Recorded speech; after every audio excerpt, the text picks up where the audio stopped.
Voici la maison hantée la plus célèbre du monde. Elle se trouve dans la petite station balnéaire d'Amityville, à 1 heure à peine de l'agitation de New York. Il y a 30 ans, elle fut le théâtre d'un crime particulièrement horrible, quand 6 membres de la famille DeFeo y furent abattus en pleine nuit. Ce qui s'est réellement passé cette nuit-là reste encore aujourd'hui un mystère. 1 an après les meurtres, la famille Lutz a emménagé dans cette maison. Ils y passèrent seulement 28 jours et s'enfuirent terrifiés, expliquant que des forces surnaturelles les en avaient chassés. Les médias se jetèrent frénétiquement sur leur histoire, ils devinrent célèbres et furent l'objet d'un best-seller mondial, L'horreur d'Amityville. On en a tiré de nombreux films, dont le dernier en date est sorti en 2005. Des médiums et des enquêteurs ont prétendu qu'une malédiction avait été jetée sur la maison. D'autres pensent que la version des Lutz n'est rien d'autre qu'une astucieuse arnaque, très lucrative, basée sur la sanglante histoire de la maison. C'est probablement la maison la plus hantée du monde. C'est sans doute aussi la plus connue. Quel que soit le phénomène, ça a été une conjonction d'événements et de personnalités. Et ça s'est mélangé pour donner un orage psychique parfait. C'est juste un tissu de mensonges motivé par une raison plutôt simple. Commercialement, ils ont fabriqué une superbe arnaque. Leur version n'est pas une histoire vraie. Mais s'ils disaient que c'est vrai, comment pourriez-vous les traiter de menteurs? Trop de choses se sont passées pour tout nier et prétendre que tout était normal. Je crois que la véritable horreur d'Amityville, c'est moi. Parce que c'est moi qu'on a condamné pour les meurtres de ma famille. D'après eux, c'est moi qui ai fait le coup. C'est moi qui suis censé être possédé par le démon. Quelle est la vérité sur cette maison? Et est-il vrai qu'une malédiction s'acharne sur ceux qui y vivent?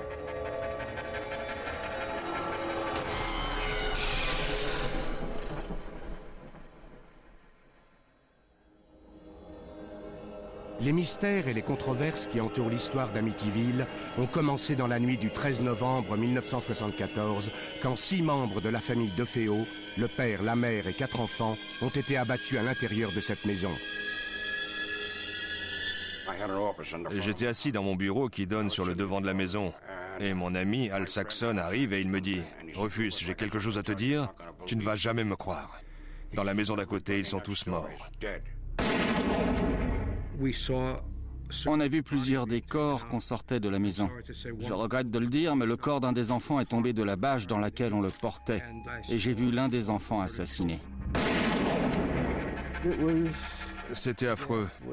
Mais c'était une affaire criminelle sans mystère. En tout cas, c'est ce que je me suis dit à l'époque.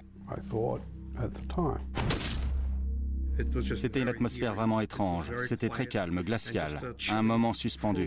Du genre qu'on n'oublie jamais. C'est une image qu'on garde dans sa tête pour toujours. On avait là une famille de banlieue soi-disant idyllique, d'origine italienne, des catholiques. La famille avait sa propre affaire, une concession automobile. Et bien sûr, à cause de leur nom italien, il y a eu les inévitables rumeurs sur leur lien avec le crime organisé. L'hypothèse d'un meurtre lié au banditisme a été rapidement écartée. Et la police s'est tournée vers le seul survivant, Ronald DeFeo Jr., qui avait 23 ans. George Harrison, le chef de la police du comté de Suffolk, est arrivé et il m'a demandé s'il pouvait utiliser ma maison comme quartier général. Tout le monde était terrifié dans le quartier en se disant qu'il y avait un tueur qui rôdait dans la ville. Dès le début, Ronald DeFeo a été soupçonné. Mais au départ, il ne l'avait pas arrêté, il l'avait embarqué pour le protéger. Ils ont décidé d'utiliser la maison d'à côté, celle de Ireland, pour y installer leur poste de commandement. Ils nous ont tous emmenés là. Et aussitôt, ils l'ont emmené chez moi et ils ont commencé à l'interroger. Ça a duré un moment et puis son grand-père est arrivé. Un policier l'a entendu dire à son petit-fils « Arrête de traîner le nom de la famille dans la boue. Je ne veux plus rien entendre sur ta sœur. Contente-toi d'avouer les crimes. C'est terminé. » Je leur ai dit au début les choses qui étaient vraies. Mais vous savez, ils ont fait pression sur moi. Même avant ça, Les habitants d'Amityville s'étaient déjà fait leur opinion sur le nom du meurtrier. Je me suis promené dans le quartier et j'ai demandé « Pouvez-vous m'en dire plus sur ce qui s'est passé ?» Et tous les gamins m'ont répondu pratiquement comme un seul homme « C'est Ronald qui a fait le coup. » Je roulais en voiture et le journaliste, je crois que c'était Joel Martin, a annoncé les meurtres à la radio. Et il n'a pas dit que Ronald était mort aussi. Alors j'ai dit à ma femme, c'est Ronald qui a fait le coup. Ronald était, disons, un adolescent à problème. Il avait la réputation de se droguer, d'être violent, de se battre avec son père.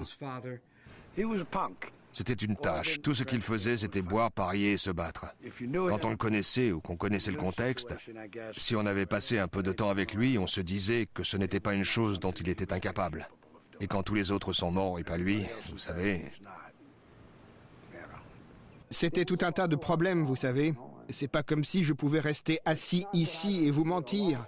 Je pourrais dire que je savais que quelque chose de mauvais allait arriver à ma mère et à mon père. Très peu de temps après, Ronald DeFeo Jr. a été désigné officiellement comme suspect. Il était le meurtrier présumé, il était l'accusé. Après un bref interrogatoire serré, DeFeo a avoué les crimes et il a donné la première de ses nombreuses versions des événements. En gros, l'histoire, c'est que Ronald DeFeo, qui avait 23 ans en 1974, s'est réveillé dans la nuit autour de 3h15. Et pour des raisons inconnues, il a tué tous les membres de sa famille pendant leur sommeil. Il a pris le fusil et il a tiré sur ses parents qui dormaient dans leur lit. Ensuite, il a tué ses 2 jeunes frères. Après, il a été dans la chambre adjacente et il a tué sa sœur. Et enfin, il est monté dans la chambre deuxième où il a tué son autre sœur, Dawn. Après ce qui est arrivé, c'était comme un cauchemar. Je suis en train de regarder ma mère et mon père morts, mes sœurs, j'étais terrifié. J'ai couru hors de la maison, sauté dans ma voiture, foncé dans la rue, trouvé mes amis et je suis revenu à la maison. Les aveux de DeFeo n'expliquent pas les nombreux mystères qui entourent les meurtres. Des mystères qui ont nourri les rumeurs de complicité, de complot et même de forces surnaturelles. Ils ont tous été tués avec un Marlin calibre 35. On a fait une expérience pendant la préparation du procès. On a mesuré le niveau sonore du Marlin calibre 35. Ce fusil s'entend jusqu'à 5 pâtés de maison. Personne n'a rien entendu. J'ai retrouvé un voisin quand même qui a entendu entre 3h et 3h30 le chien de la famille qui aboyait ou gémissait. Il y a eu au moins 9 coups de feu, 9 coups tirés avec un Marlin. Et rien n'indique qu'aucune des 6 victimes ait fait la moindre tentative pour s'enfuir.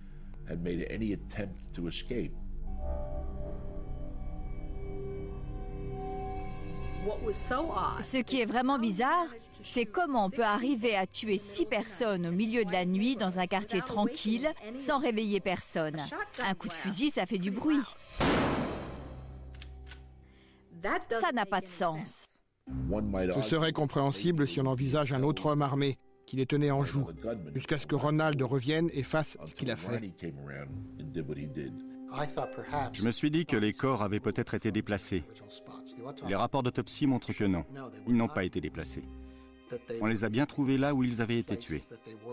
On n'a trouvé aucune trace de drogue dans leur sang. Et encore une fois, les victimes ont été retrouvées sur le ventre, les bras écartés, comme si on les avait disposés là. Il y a quelque chose de systématique, de très méthodique, qui semble indiquer la présence de plus d'une personne. Les curieuses anomalies de la scène du crime ont provoqué de nombreuses spéculations sur l'identité de la personne ou de la chose responsable de ce carnage. Après que Ronald DeFeo eut avoué avoir tué toute sa famille, l'avocat William Weber hérita de la lourde tâche de le défendre. Weber commença son enquête par la vie quotidienne de la famille avant les meurtres. La vie de famille dans la maison DeFeo était du genre bizarre, inhabituel. D'un côté, il semblait très religieux.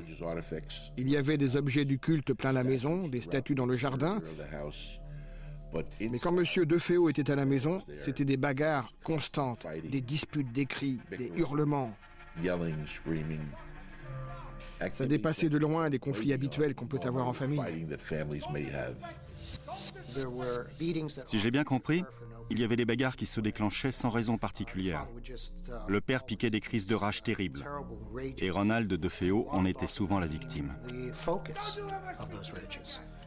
Les amis de Ronald avaient peur d'entrer dans la maison parce qu'ils avaient peur de son père. On a un témoignage selon lequel le père a battu sa femme en présence des amis de Ronald. Ce genre de violence conduit souvent à d'autres violences envers ceux qui sont plus faibles et plus soumis. Donc, au-delà de ces belles apparences tranquilles, il y avait des problèmes dans la famille. Beaucoup de gens m'ont parlé des mauvais traitements que son père lui avait infligés dans son enfance. Mais on a aussi des témoignages de l'amour que lui portait sa mère et des relations étroites qu'il avait avec ses frères et l'une de ses sœurs. En résumé, il avait une personnalité difficile, peu ordinaire. On était une famille très unie, vous savez. C'est dommage ce qui est arrivé. Mais c'est arrivé. Ronald DeFeo, dès son emprisonnement, a commencé à délirer, en racontant que c'était le diable qui lui avait fait faire ça. Un pasteur m'a observé dans la salle du tribunal pendant que je faisais ma déposition. Selon lui, pour parler comme ça, il fallait que je sois possédé par le démon. Je crois qu'il lui manquait une case. Il fallait qu'il soit cinglé pour tuer toute sa famille, ou au moins en train de le devenir. J'ai demandé à un ami et associé, le docteur Daniel Schwartz, de l'examiner. Son avis de professionnel, c'est que Donald a agi dans un état de conscience altéré. Il ne comprenait pas la nature de ses actes. Il ne savait pas que ce qu'il faisait, c'était mal. Je ne me contrôlais pas. Je n'étais pas en contact avec la réalité au moment où j'ai fait ce que j'ai fait. Je n'avais aucun contrôle. Weber décida de plaider la folie. Quand il procéda à l'interrogatoire de son client pour savoir ce qui s'était passé la nuit des meurtres, Ronald lui décrivit une suite d'événements étranges qui lancèrent les controverses sur la véritable identité du ou des coupables. Ronald avait pris je ne sais quelle drogue. Il regardait un film de guerre à la télévision. À la fin du film, Ronald était seul dans la pièce. Il a dit au départ qu'il pensait avoir entendu des membres de sa famille dans une autre pièce qui complotaient de l'assassiner. Une chose qu'il a dite, et parfois il la disait en ricanant, donc je ne suis pas sûr que ce soit vrai. Mais il a dit, une femme au manoir m'a donné le fusil, et j'y ai été, et j'ai tué tout le monde. Selon son témoignage original, à un moment donné, un démon aux mains noires couvert d'une capuche lui a donné l'arme. Et il est monté à l'étage et il a commis le meurtre. Il a dit le meurtre, pas les meurtres. Pendant le procès, un expert a soutenu que DeFeo n'avait peut-être pas agi seul. Herman Reyes était criminologue, cité par la défense. Pendant un huis clos, on avait fait sortir le public. Herman Reyes a déclaré aux juges et aux procureurs que certains corps avaient été déplacés, qu'ils n'avaient pas tous été tués là où on les avait trouvés. Il a aussi déclaré qu'il croyait que plusieurs armes avaient servi, et pas juste un fusil de chasse. Bizarrement, bien des années plus tard, le journaliste Rick Moran fut contacté par un agent de la brigade des stupéfiants qui lui apprit que la maison des DeFeo était sous surveillance à l'époque des meurtres et qu'il avait vu la sœur de Ronald, Dawn, sortir de la maison. La nuit du meurtre, ce policier a vu Dawn DeFeo sortir de la maison avec un fusil. Elle était vêtue d'un sweat à capuche et portait des gants. Il l'a vu jeter le fusil sur le siège arrière de sa voiture et filer en direction de la pointe où se trouve un quai d'embarquement. C'est exactement là qu'on a retrouvé le fusil, mais la police pense que c'était plus tard. Quand Ronald raconte qu'un démon aux mains noires avec une capuche s'est approché de lui et lui a donné l'arme, et qu'il n'a pas bougé, je crois que c'est vrai. Je crois qu'il n'était pas en état de bouger. Le démon dont il parle, c'était sa propre sœur. La chemise de nuit de Dawn DeFeo porte des traces de poudre non brûlée, ce qui indique qu'elle a peut-être tiré avec ce fusil cette nuit-là. La théorie de Moran, c'est que Ronald et sa sœur Dawn avaient comploté l'assassinat de leurs parents. Je pense que la nuit où ils ont décidé de faire ça, Ronald n'était pas en état de le faire, et que Dawn a pris le fusil et a commis les meurtres.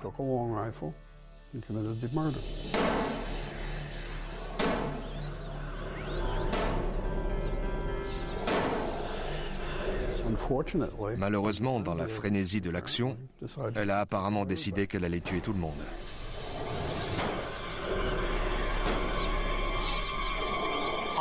J'ai toujours pensé qu'effectivement, il y avait quelque chose de spécial entre Ronald DeFeo et sa sœur Dawn. Certains disent que c'était incestueux, je ne sais pas, mais il y avait une relation spéciale, un lien particulier. Peut-être le lien du secret. C'est elle qui a été tuée le plus violemment, sa tête a complètement explosé. La théorie, c'est que Don DeFeo a tué toute sa famille et que Ronald, de désespoir, a tué Don.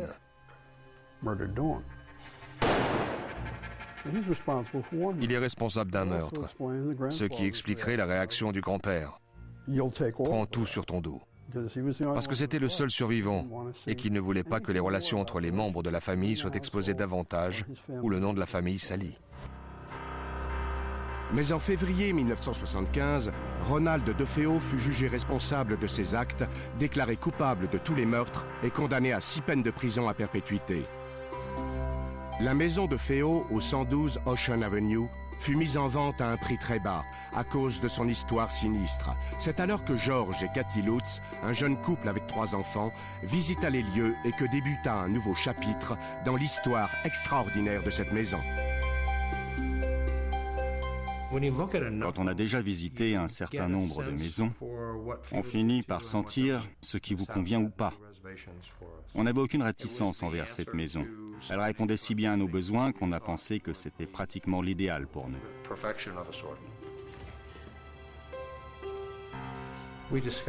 Nous avons discuté ensemble, en famille, des événements qui s'étaient déroulés dans la maison et la conclusion, c'est qu'aucun d'entre nous ne se sentait mal à l'aise à cause de ce passé. Mais nous n'avions pas envisagé la possibilité que quelque chose de résiduel soit encore là.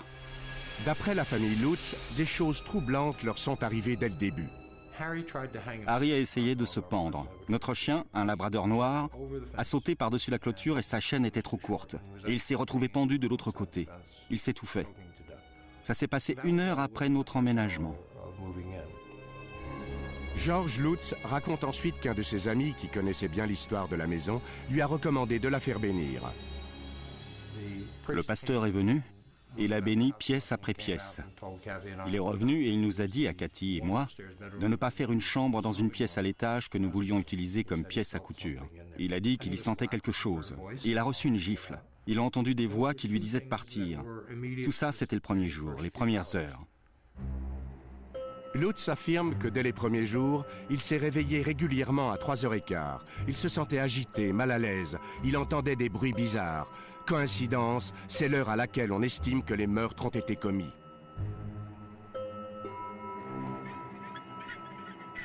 J'ai été très malade dans la maison et j'ai perdu beaucoup de poids. J'ai manqué des jours de travail. Mon hygiène personnelle a changé là-bas. Il subissait des changements de caractère. Il se mettait en colère contre ses enfants. Il se disputait avec Cathy. Il n'arrivait pas à se réchauffer. Il était constamment dehors, à couper du bois, à faire du feu. Cathy allait de pièce en pièce et elle y ressentait des choses différentes. Elle a été enlacée parce qu'elle pensait être une présence, une femme. Quand elle me l'a dit, elle avait très peur. Ça la perturbait beaucoup. Les Lutz racontèrent que des nuages de mouches infestaient certaines pièces. C'est franchement inhabituel en plein hiver. Ils devenaient aussi de plus en plus inquiets devant l'attitude de leur fille Missy. Missy a commencé à expliquer à Cathy qu'elle avait un ami, qu'il s'appelait Jody, et qu'il se présentait à elle sous la forme d'un gros cochon. Quand Jody lui a dit qu'il était content qu'elle habite ici et qu'elle y resterait pour toujours, ça a été très perturbant. Les Lutz racontent que de plus en plus de choses étranges se passaient autour d'eux. On entendait des cris la nuit, et des gens qui marchaient la nuit, et les enfants disaient des choses bizarres, et la température variait dans la maison, et on découvrait des taches sur la moquette le matin, et la porcelaine des toilettes qui devenait progressivement noire. Quand on y pense et qu'on commence à en parler, il y avait évidemment quelque chose de pas normal. Ils n'aiment toujours pas parler de ce qui est arrivé la dernière nuit, de ce qui les a finalement poussés à quitter la maison.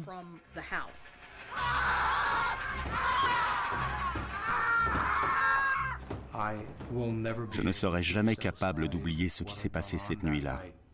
Et les garçons, l'air qu'ils avaient, et ce qu'ils ont dit quand ils sont descendus ce matin-là.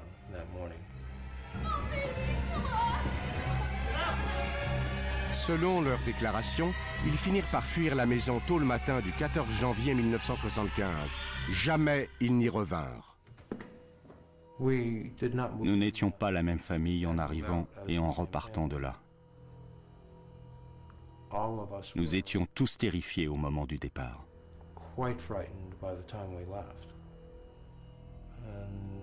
Alors qu'on ne connaissait pas la peur en emménageant. Et rien que la peur nous a tous changés. Les Lutz s'installèrent chez la mère de Cathy et George prit des mesures pour faire enquêter sur la maison. J'avais contacté un type qui s'appelait Kaplan, qui s'était présenté comme parapsychologue. Mais j'ai découvert qu'il était vampirologue, ce qui était censé lui donner de la crédibilité, mais pas avec moi. Mon mari lui a dit « Nos services ne vous coûteront rien, mais nous sommes une organisation de services publics et si on découvre quelque chose qui confirme ce que vous dites, on dira au public ce qu'on a trouvé. Et si on trouve qu'il n'y a rien, on le dira aussi au public. Et si on découvre que vous nous racontez des salades et que c'est une arnaque, on le dira aussi. » 3 jours plus tard, George Lutz rappela Kaplan.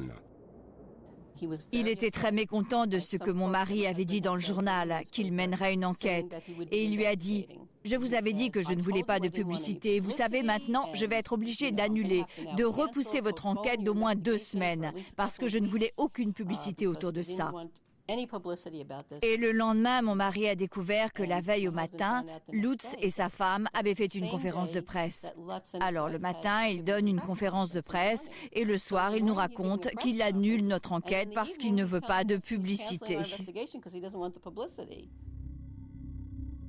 Pour couronner le tout, la conférence de presse avait été organisée par William Weber, l'avocat de Ronald DeFeo. À l'époque, Weber le défendait encore, puisqu'il avait fait appel de la première condamnation. Apparemment, la famille Lutz et lui s'étaient rencontrés juste après qu'ils aient quitté la maison.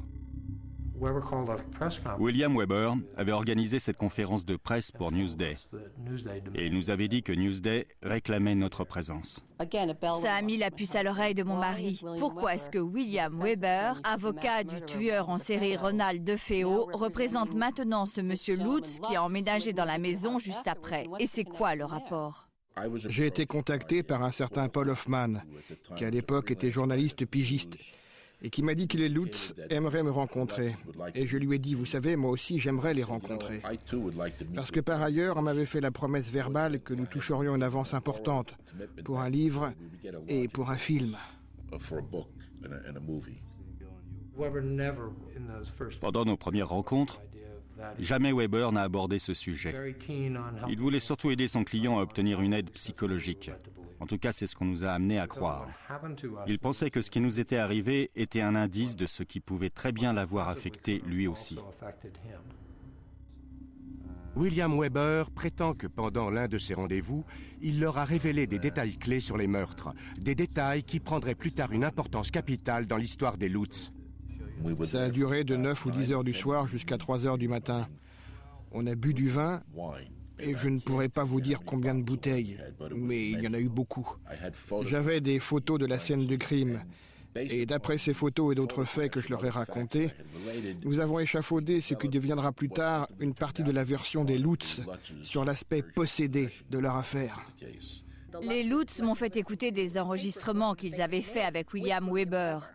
Et en fait, avant de passer la bande, George Lutz m'a fait une remarque préliminaire. Il m'a dit « Je ne suis pas très fier de ça ».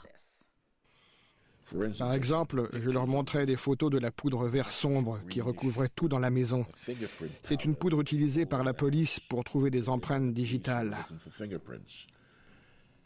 Et il faisait « Waouh, regardez, c'est la bave visqueuse qui soigne des portes. » J'avais des photos de la chambre de Down, au 2e étage. Elle était pleine de mouches mortes. Eh bien, ils ont pris la chambre de Dawn et ils ont mis qu'il y avait tout le temps des nuages de mouches. Ils ont annexé les faits que je leur racontais sur l'affaire et ils les ont intégrés dans leur livre. Je pense que quand ils ont dessoudé le matin suivant, ils ont dû se dire que peut-être tout ça n'était pas bien. Mais sur la bande, William Weber avait déjà... il paraît qu'il a dit « Eh, on peut faire des films, des livres, il y aura des droits. » Il parlait déjà pourcentage et contrat. Il avait un projet avancé d'un contrat avec DeFeo pour un livre et un film. Et il nous a envoyé un contrat qui prévoyait de payer DeFeo quelque chose comme 5% de ce qu'on gagnerait. Et donc William Weber était en train d'essayer de rémunérer DeFeo pour ses meurtres. À ce moment-là, on a cessé tout contact avec Weber. Ils ont complètement disparu dans Long Island après ça. L'intérêt pour Amityville a grandi avec l'implication des Lutz. Channel 5, la chaîne de télé de New York, voulait absolument le scoop. J'ai contacté George Lutz et je lui ai dit « Votre famille a besoin d'aide ». On voyait bien qu'ils étaient terrifiés. Laura Didio a appelé un couple de parapsychologues célèbres dans le Connecticut, Ed et Lorraine Warren. Le genre de travail que nous faisons, c'est d'enquêter sur le paranormal, le supernaturel et le préternaturel. Les phénomènes hantés causés par les esprits humains ou par les activités des esprits frappeurs ou par les fantômes démoniaques non humains. Nous avons travaillé sur de nombreux cas de possession et d'exorcisme et la Warner Brothers a les droits sur notre vie. George Lutz nous a accueillis à la limite de la propriété. Il ne voulait même pas mettre le pied sur le terrain. Il y avait un sentiment horrible de mauvais présage à travers toute la maison. On sentait que la maison était infestée par quelque chose d'autre que par des esprits humains. C'était certain. C'était plus qu'évident. Une chaîne de télé locale rassembla une équipe de médiums et s'apprêta à filmer leur enquête.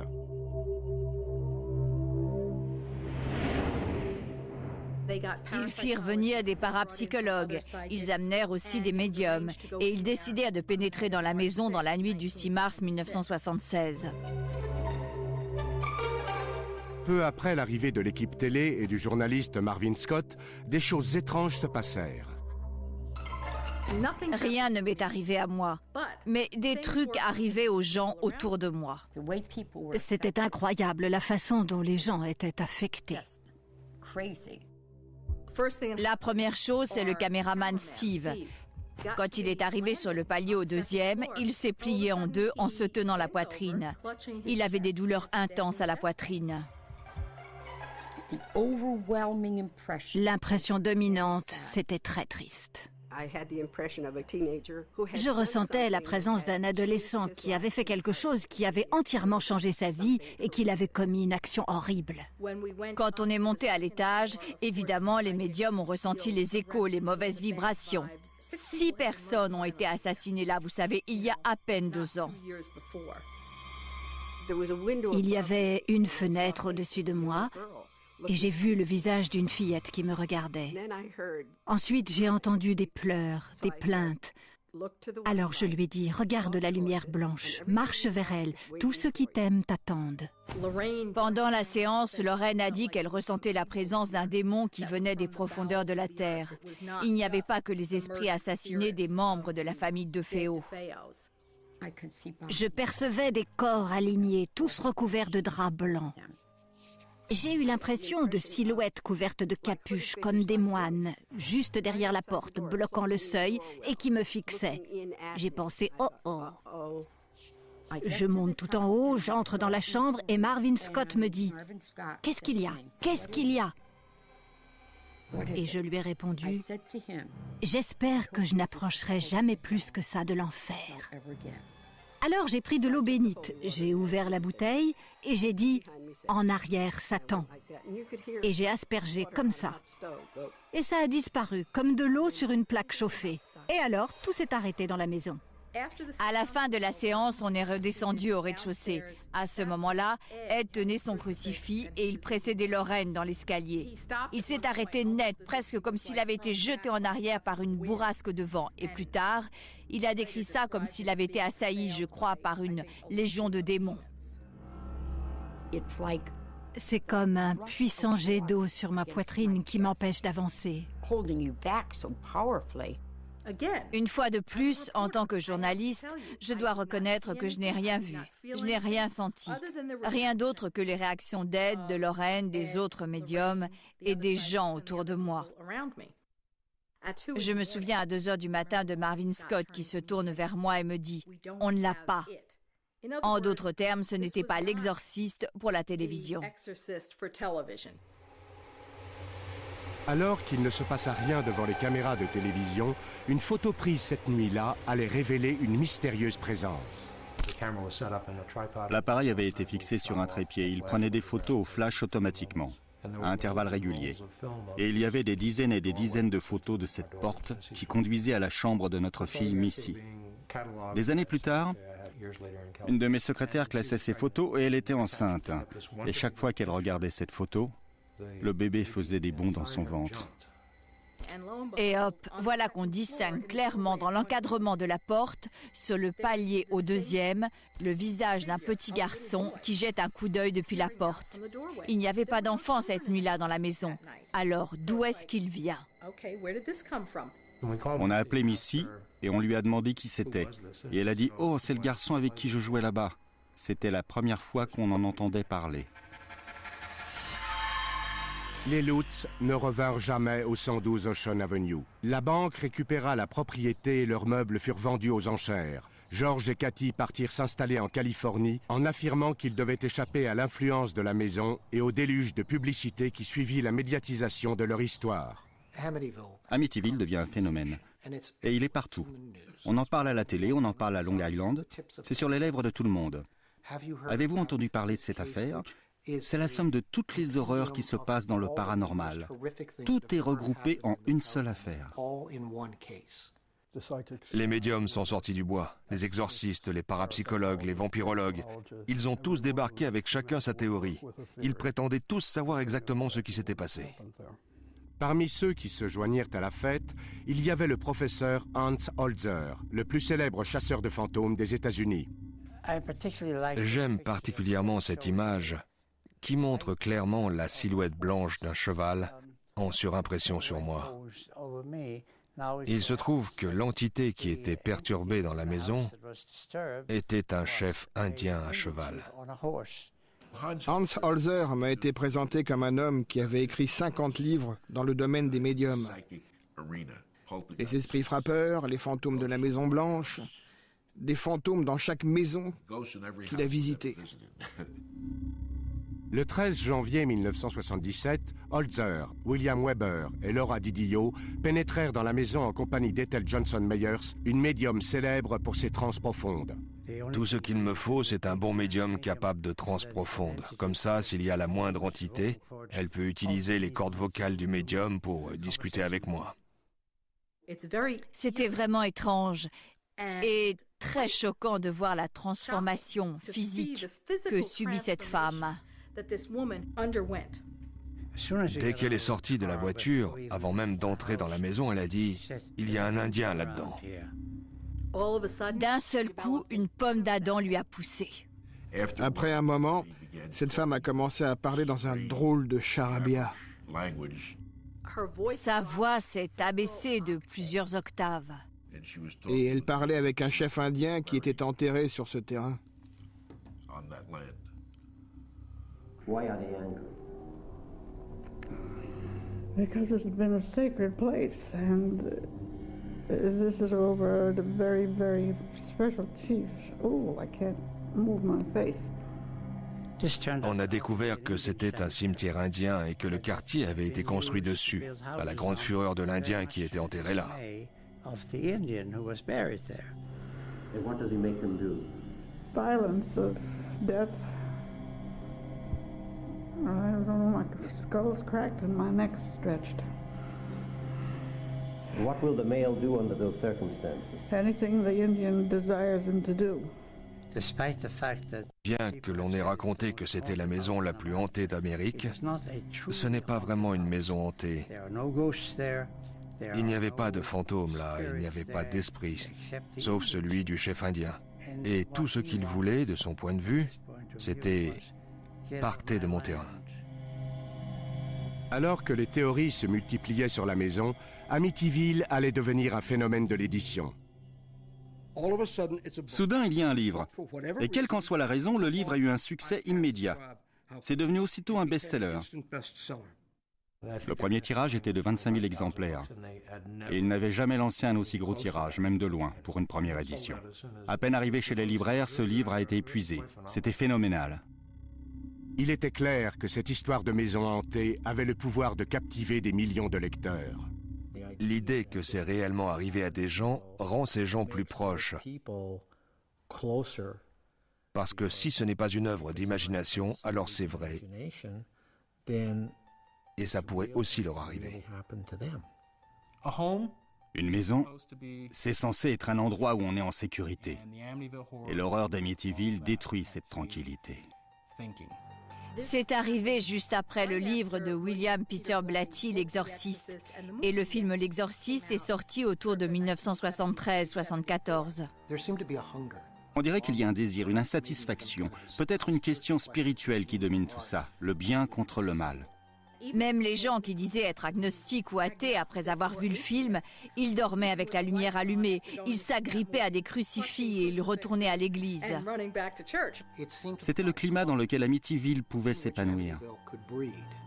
La maison elle-même était devenue un personnage, grâce en particulier à ses 2 fenêtres à l'étage. Tout le monde disait « Qu'est-ce que vous pensez de ces 2 yeux? 2 yeux qui vous observent. » J'ai beaucoup entendu ça. C'est devenu les yeux de la maison. Et si vous les regardez, vous vous dites « cette maison est en train de me regarder ». Et ça lui a donné cette personnalité maléfique. Quelque chose observe, quelque chose est caché, quelque chose observe. L'histoire des Lutz prit un nouveau tournant quand elle subit le traitement hollywoodien. À Amityville, l'effet fut immédiat et redoutable. Quand tous ces livres ont été publiés et que le film est sorti, c'est devenu l'enfer. Ça a été l'affolement chez les médias. Tous ces gens se sont abattus sur Amityville. Des gens venus d'Irlande, venus d'Angleterre, des gens venus de partout en Europe. Ils étaient envahis non pas par des fantômes, ni par des démons, mais par les touristes. Sous la grêle ou dans la tempête, il y avait parfois plus de 50 personnes qui se tenaient par la main et qui regardaient la maison, comme si c'était une religion. Sur Ocean Avenue, les pelouses des habitants étaient envahies par les voitures des badauds qui essayaient de s'approcher de la maison de l'horreur. J'avais des dizaines de gens venus en bus qui pique-niquaient dans ma cour, des nonnes venues de Suède. Elles s'étaient coincées dans mon allée, et je ne sais même pas comment elles étaient arrivées là. Les gens couraient et essayaient d'emporter des morceaux de la maison, des bouts de pelouse, des plaquages de bois. Une femme a frappé un flic sur la tête avec un livre si fort qu'elle l'a à moitié assommé. N'importe quoi pour jeter un coup d'œil par les fenêtres. C'était très ennuyeux. Ça a duré et duré et duré. Mais si les milliers de visiteurs semblaient convaincus par l'histoire d'Amityville, un nombre croissant de lecteurs soupçonnait une arnaque. Johansson écrit ce gros bouquin. L'horreur d'Amityville, une histoire vraie. Et je trouvais que ça ne sentait pas bon. Dans les articles publiés au départ, ils ont dit qu'ils n'avaient vu aucune forme humaine et seulement qu'ils avaient entendu des bruits bizarres, des chocs, des coups sur les tuyaux, des trucs comme ça. Ils ont fait l'expérience de ce qui apparaît comme des phénomènes paranormaux assez banals. Pas de lévitation, pas de fenêtres brisées, pas de portes sorties de leur gonds par des forces invisibles. Et à la sortie du livre, ils en étaient arrivés à la bave visqueuse verte, aux fanfares et à Jody le cochon démoniaque. On a dénombré 106 erreurs évidentes, des erreurs matérielles dans le livre. Et ça, c'est avant même d'arriver au cochon volant. Missy, l'un des enfants Lutz, avait fait un dessin de Jody le cochon démoniaque, dont elle disait qu'il lui apparaissait à la fenêtre du 2e étage avec ses yeux rouges qui la fixaient. Alors j'ai été questionner les voisins et l'un d'eux a dit « Oh, à quoi il ressemble ?» Et on lui a montré le dessin dans le livre et ils ont dit « Oh, ça, c'est le chat que Ronald DeFeo appelait le cochon tellement il était gros. » En fait, le cochon, c'était le chat de ma femme. C'était un persan, j'en suis sûr. Ce chat sautait sur l'appui de la fenêtre et s'installait là, et regardait avec ses yeux rouges phosphorescents. Mais alors, les fameuses mouches? Mais enfin, il y a eu les meurtres, les victimes sont restées là 48 heures, la maison a été mise sous scellé et le chauffage marchait. Pas besoin d'être un génie pour comprendre comment il finit par y avoir des mouches. Pour les besoins de leur enquête, Jordan et Moran ont interviewé Jim et Barbara Cromarty qui ont acheté la maison après le départ des Lutz. On leur a demandé s'ils avaient fait des grosses réparations en arrivant dans la maison. Parce que quand on lit le livre, on a l'impression que cette tornade paranormale qui se déchaîne dans la maison la laisse en ruine. Ils nous ont répondu que non. Tout était parfaitement en état quand ils l'ont visité avant de l'acheter.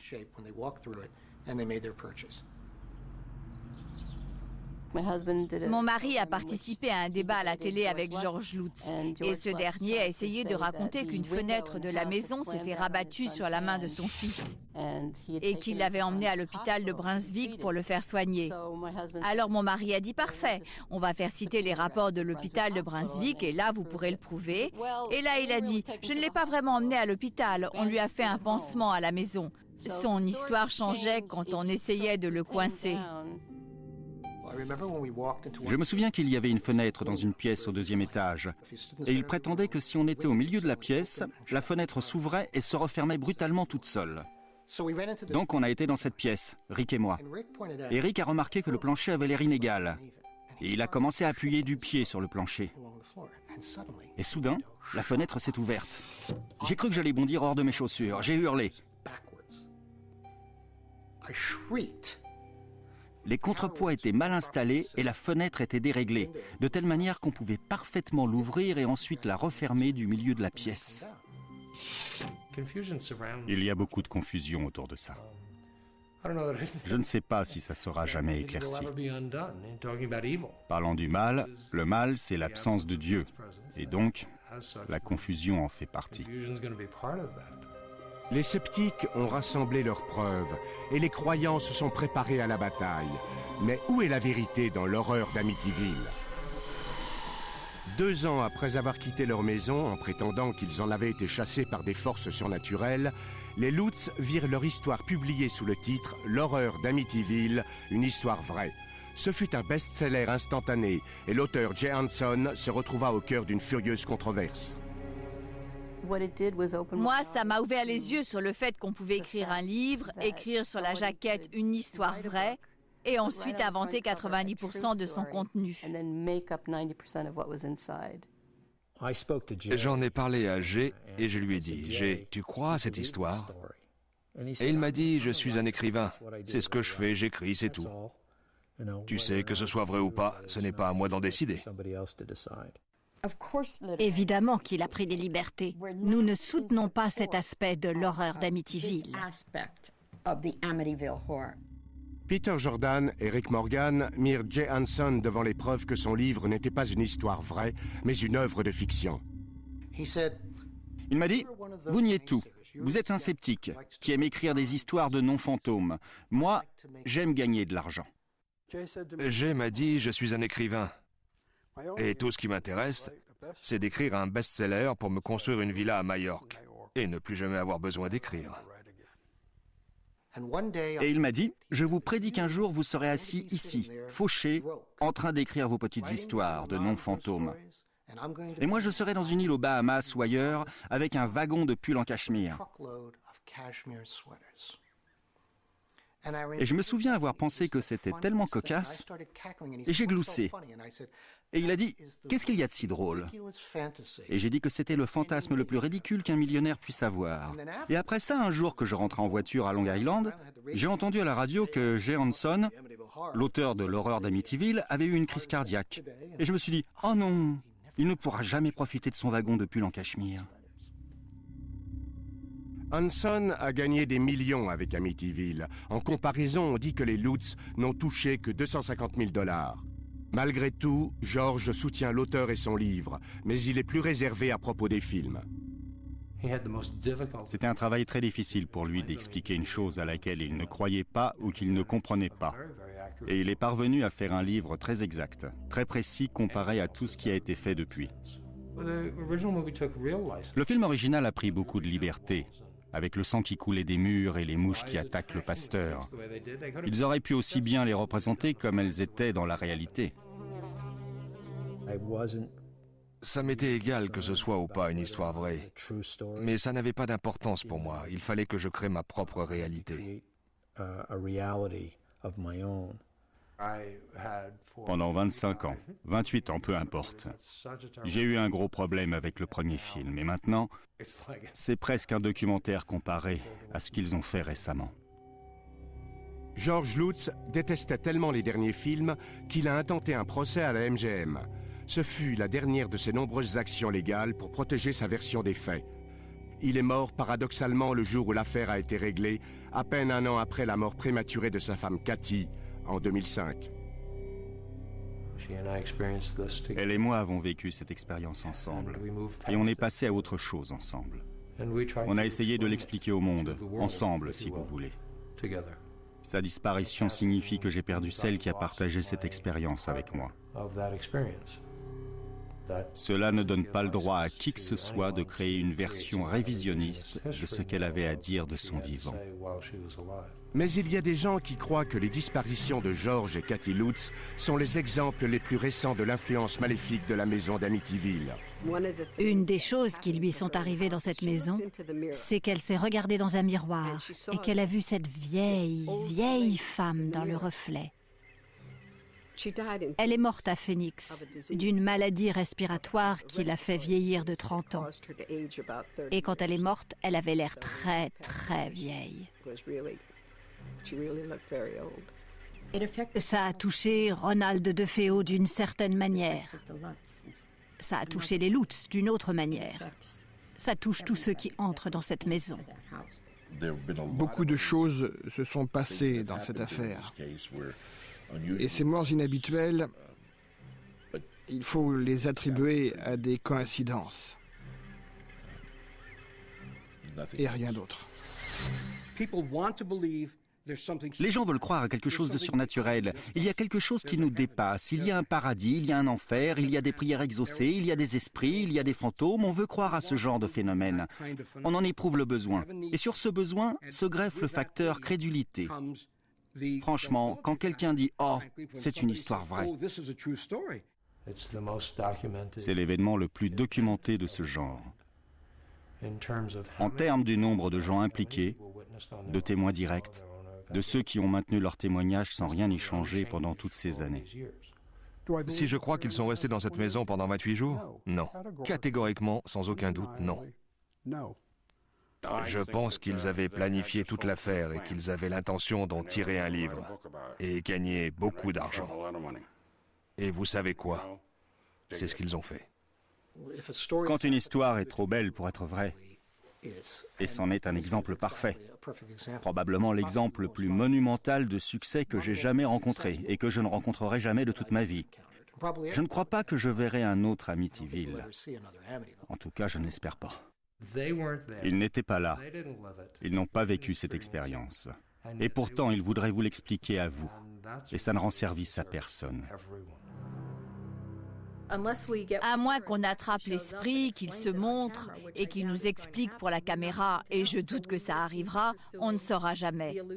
Et on continuera à poursuivre cette chose qui nous échappe, quelle qu'elle soit. L'occupant actuel de la maison ne croit à rien de tout ça. Croire ou ne pas croire, ça n'a rien à voir avec les événements. Je ne lui souhaite que du bonheur. J'espère que des incendies spontanés ne perturberont pas son sommeil ou une autre de ses activités. Et j'attends les gros titres, si ou plutôt quand ça arrivera.